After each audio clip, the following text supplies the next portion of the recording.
I've inserted an image into my contacts page, RJ Spoke Covers, and I want this image to be a link to that website, the RJ Spoke Covers website.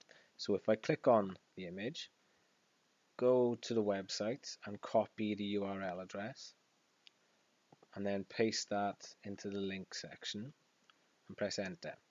Now, sometimes this happens, it doesn't always happen, but in this case I've got this blue border which has now appeared around my image to kind of help the user know that that's a link.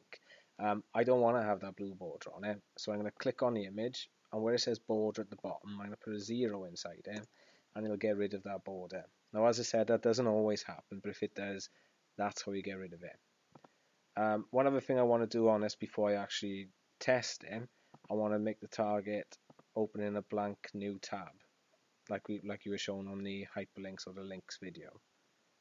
Right, so I'm going to save that, and then we're going to preview in the browser. So we're on the contacts page, and there's my link, and as I click on it, it'll open up in a new tab. So great, it works. Now, the issue I have with this, as I put the cursor over the image, it's great that it actually changes the cursor when I'm actually on the circular shape itself, but it's actually still because I'm active when I'm actually not on the shape at all.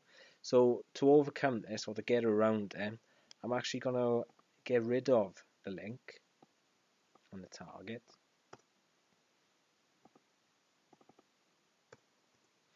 and I'm actually going to click on the image, and I'm going to put something called a hotspot on it. Now, down in the bottom left hand corner, when you're actually got an image selected, you've got a black cursor, a rectangular shape, a circle, and a polygon hotspot tool, which allows you to draw your own shapes, customized shapes, that is. I'm going to use the circle, and then I'm going to draw the circle over mine.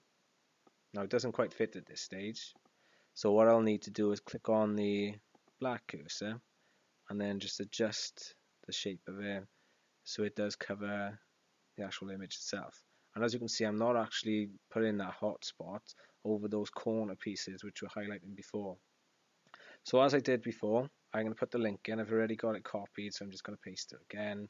I'm going to set my target as blank, and I'm going to save it again.